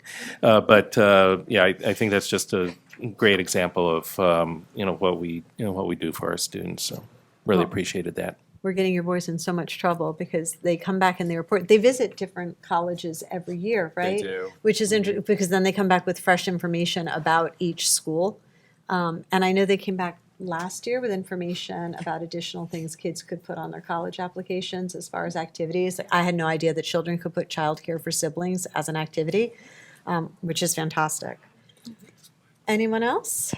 Anna? Oh, sure. Could we just address emails? Because I know, the community sends a lot of emails and I don't always see them being replied to. I don't think they necessarily, all need to be replied to, but I just want to make sure that somebody is replying. Like I recently sent an email because I had, questions about the ILA pilot and I didn't get a reply. So, and I also had sent an email, I guess a couple of weeks ago from forwarded from a community member. And I just want to make sure that people are getting replies. And I would appreciate a reply too, even if it's just, no, Anna, that's a dumb question. Don't ask me that. I would just appreciate some kind of reply. I don't think you'll get that Oh, reply. well, I hope. I'm just saying. So I apologize, Dr. Braun. We'll find what happened with your email, but we do the emails go to a general box, Board of Education. They go to all of you see them, or you should see them, and then we look at. Some of them are just their commentary they're not asking for an answer. But the ones that do ask for an answer, we attempt to gather information and give them a thoughtful response. Okay, and you copy us on those, right? Okay, because otherwise I get. Sometimes lately, though, I may not have copied the entire board on a response. Okay, okay. So. Because otherwise I get paranoid and I think that my email's not working. No, So I've actually emailed myself just to check. I'll try to do that to make sure that you know that I have responded. Awesome, thank to you, them. I do appreciate that. And sorry, just to piggyback off that, Anna, I know the question has come up about if board members can individually respond, so I don't know if President Guas or Mr. Jacoby, whoever We've can. had some discussion on Yeah, that, so and we can- have that to be discussed later. Okay. But I do have answers for you. Okay. But I want to get the consensus of the board first. Yeah, and just as a, sorry, Dr. Valesky, just as a, I think it's helpful, even if it's just a commentary from someone, to just say, response for, email received, thank you for your feedback.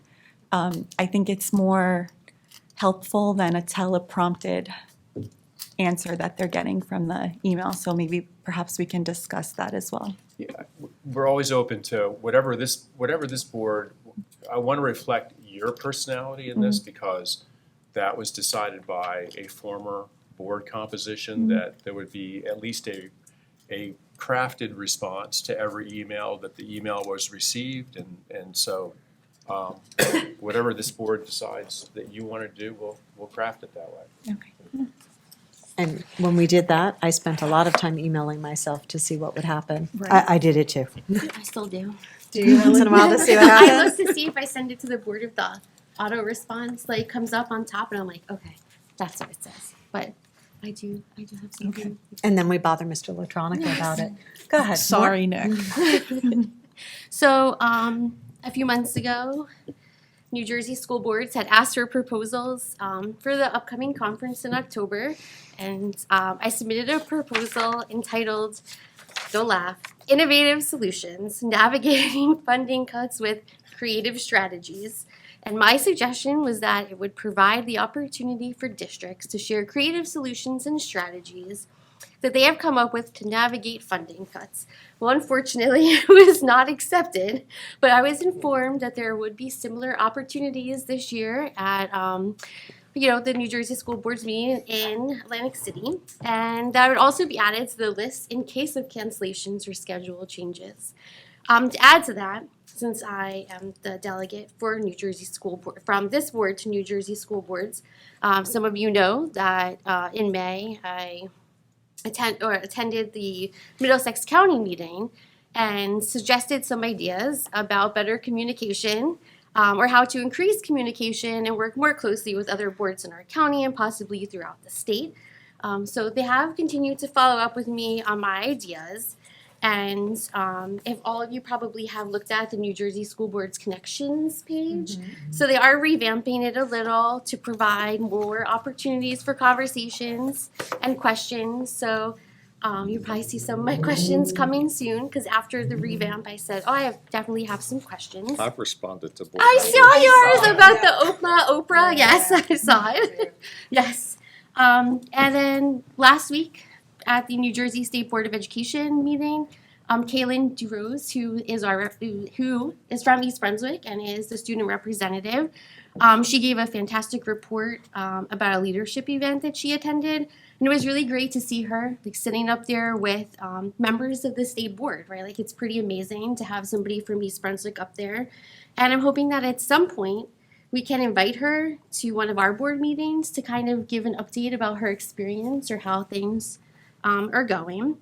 And then I guess since this is really our last board meeting publicly, right, but before school, that it's, I just want to say good luck to our students and staff. And as we begin the new school year, I think it's really important that we support our students and staff by attending school and community events, and whether it's athletic events, student groups, club events, PTAs dying to donate. It's just really important to show up and be there for our students and our school community.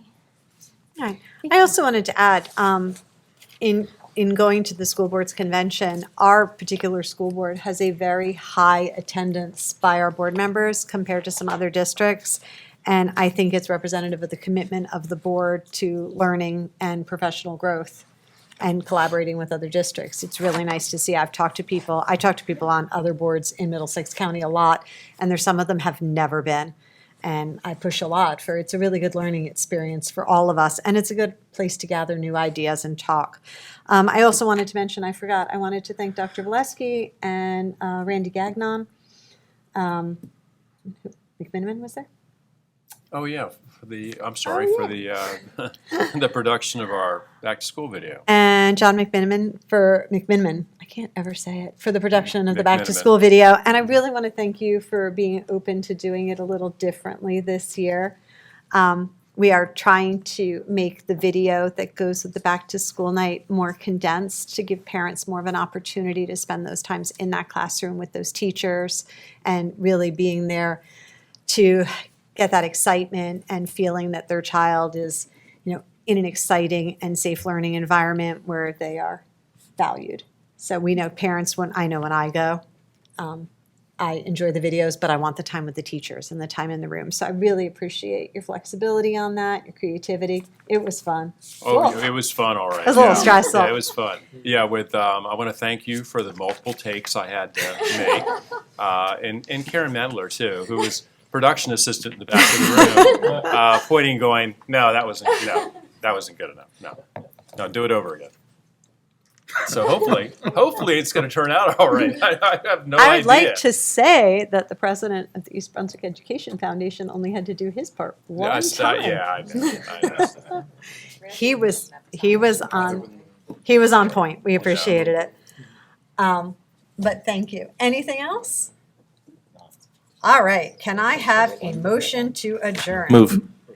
Oh, wait. Oh, are we no, going into close, sorry. I'm so sorry. Do I have to do the closed session? Are we going back? We need a motion for closed session. Okay. Do I have to read the whole thing again, or can I just take a motion for closed I session? just do the beginning. Just do the beginning. Sorry. Keep it, Keeping it short. Here we go. Whereas the Board of Education must discuss matters which are not appropriate for discussion in a public meeting, and whereas these subjects are within the exceptions to the Open Public Meeting Act and are permitted to be discussed in closed session pursuant to NJSA 10-4-12B, and whereas the Board of Education intends to discuss matters as follows as listed on tonight's agenda. Length of the closed session an hour will be approximately 1 hour, after Action. which may be taken. the board will reconvene and action will be taken. Can I have a motion to go into closed? Wilbur Second. and Mary Ann, thank you. All in favor? Opposed? Abstentions? Thank you, everyone. We are back in closed.